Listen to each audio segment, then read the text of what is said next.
The Green Monster's Weakness. Your simple, unbeatable battle plan part 2 of the video. There is part 1 of the video. Please look for it at Eco-Agric Uganda YouTube channel. Water, your body, and your mind. You have the tools. You have the space. Now let's talk about the invisible elements that control everything. The quality of your water, the cleanliness of your own body, and the most powerful weapon of all, your mindset. Using clean, good water. We've talked about steaming and pressure cooking, but we never talked about the single most important ingredient you're adding to your substrate: water. Think about it. Your substrate is mostly water. Your mycelium is mostly water. Your mushrooms are 90% water. If your water is bad, your entire project is built on a rotten foundation.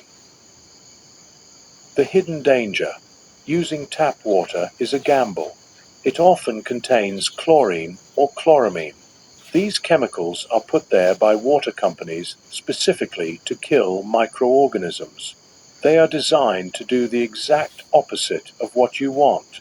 When you hydrate your substrate with chlorinated water, you are weakening the very mycelium you're trying to grow and making it easier for contaminants to take hold later. You have 2 easy ways to fix this. Let it breathe. The easiest method is to simply fill a bucket with tap water and let it sit out for 24 hours. The chlorine is a gas, and it will literally evaporate out of the water, leaving it neutral and safe for your mycelium. Boil it. If you're in a hurry, just boil the water for 10 minutes. This drives off the chlorine even faster. Note, this doesn't work for chloramine, which is more stable. If your water company uses chloramine, you'll need to use a water filter or buy spring water. Pro-level move. For the absolute best results, use filtered or distilled water. It removes not just chlorine, but also minerals and other impurities that can sometimes inhibit growth. Think of it as giving your mycelium the purest, most perfect elixir of life to drink. Good water isn't just a detail, it's the foundation of vitality. Your body is a walking spore bomb. This is the part nobody likes to talk about. You are the biggest source of contamination in your grow room. It's not your fault, it's just biology. You are a walking, breathing dust factory. You are constantly shedding tiny, invisible skin cells called skin flakes. You are breathing out germs. Your hair is shedding. Your clothes are carrying dust and spores from every room you've been in. Every single one of these things is a potential seed for the green monster. The unbreakable rules of self-sanitization. Tie it back. If you have long hair, tie it back. Better yet, wear a hairnet or a clean hat. You don't want a single hair falling into your sterile substrate. Mask up. Always wear a face mask when doing sensitive work inside your still air box. Every time you breathe or talk, you're spraying a fine mist of saliva and bacteria into the air. A simple, cheap dust mask is a barrier that can save your entire project. Gloves are your friend. Your hands touch everything. Wear clean nitrile or latex gloves. Before you put them on, wash your hands thoroughly with soap. After you put them on, spray them down with 70% rubbing alcohol. Dress for success. Wear clean clothes. Don't do your sterile work right after you've been petting your dog, working in the garden, or cleaning the garage. Change into a clean t-shirt. Think of yourself as a surgeon preparing for an operation. You wouldn't perform surgery in your dirty yard work clothes, would you? By controlling the human factor, you are plugging the biggest hole in your defenses. You are admitting that you are the primary source of spores and taking the simple steps to neutralize the threat you pose. The power of sanitization. Your enemy is invisible. To fight it, You need an invisible weapon. Sanitizer is that weapon. It's the liquid force field you create on every surface you touch. The two champions of sanitization. There are two types of sanitizers you need to know, and they have very different jobs. The quick draw killer, 70% isopropyl rubbing alcohol. This is your go-to, your everyday sidearm. You will have a spray bottle of this with you at all times. What it does: alcohol doesn't just clean, it kills. It works by instantly denaturing the proteins of bacteria, viruses, and mold spores, causing them to fall apart on contact. It's incredibly fast and effective. Why 70%? This sounds weird, but 70% alcohol is a better killer than 91% or 99%. The water in the 70% solution helps the alcohol absorb into the spore or bacteria, allowing it to kill the whole thing. Pure alcohol evaporates too quickly and can just sterilize the surface without penetrating. How to use it? This is your final touch.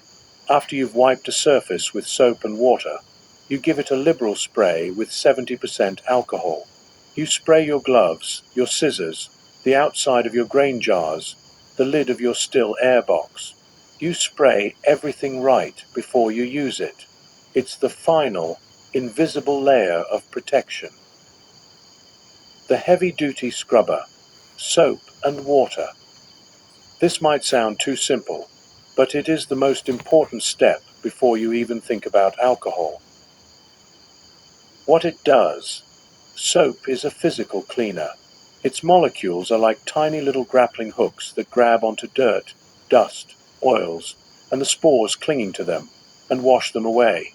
Alcohol can't work as well on a dirty surface because the dirt acts as a shield for the spores.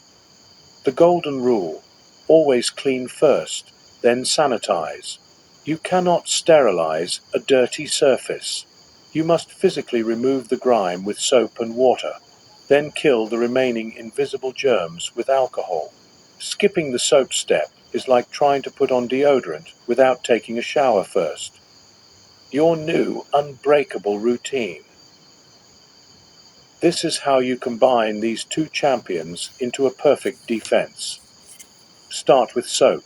Before you begin any work, wipe down your entire workspace, counters, shelves, the outside of your still air box, with soap and water. Enter the bubble. Put on your clean clothes, your hairnet, and your mask. Glove up and sanitize. Put on your nitrile gloves. Now, take your 70% alcohol spray and douse your gloves. Rub them together until they are dry. The final polish: place all your tools and bags inside your still air box. Close the lid and spray the inside of the box generously with alcohol. Let the mist settle. Maintain the shield. Keep that alcohol bottle handy. If you accidentally touch the outside of the box, or if a tool touches something it shouldn't, spray it immediately with alcohol before it touches your sterile substrate. Sanitizer is not a substitute for the other weapons. It's the force multiplier that makes them all work better. It's the final, invisible wall that keeps the green monster at bay. By making soap and water your foundation and 70% alcohol your constant companion, you create a shield of protection that is nearly impossible for the enemy to penetrate. Just a quick reminder: don't forget to ask a question, if you have any, by leaving a comment below.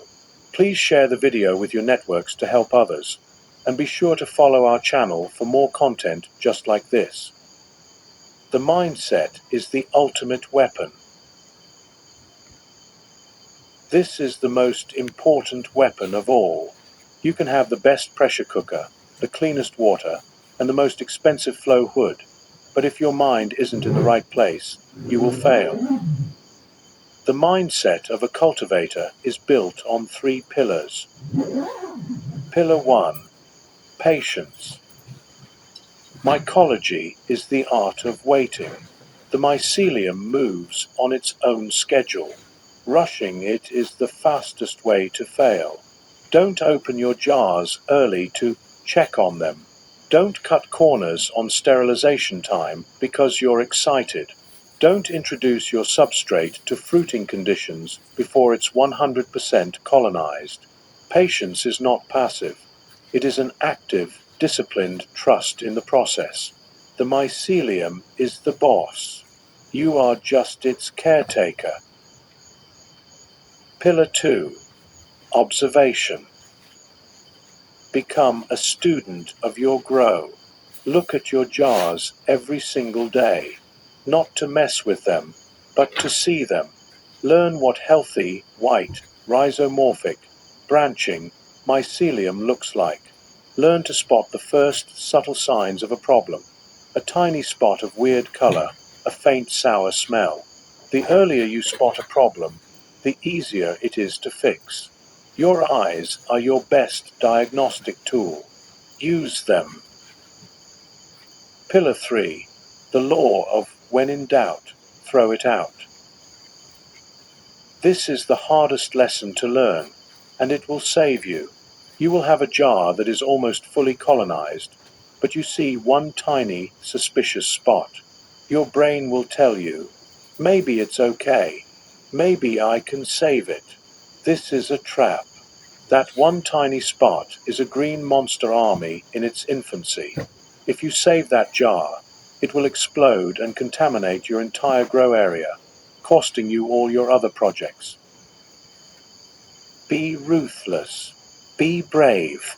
That one jar is not worth your entire harvest. Throw it out. Seal it in a bag and get it out of your house. It hurts, but it is the mark of a true warrior. It is sacrificing one soldier to save the entire army. You now have the knowledge. You have the weapons. You know that boiling is a trap, but steaming and pressure cooking are your superpowers. You know how to build a magic shield with lime. You know how to create a bubble of safety with a still air box. The green monster isn't so scary anymore, is it? It's just a problem with a solution. You are no longer just a person growing mushrooms. You are a guardian. You are a protector. You are a mycelial warrior. Now go, build your fortress, and claim your amazing, delicious, monster-free harvest. You've earned it. To make sure you don't miss any of our future deep dive guides, please follow our channel. We have so much more to explore together in the world of fungi.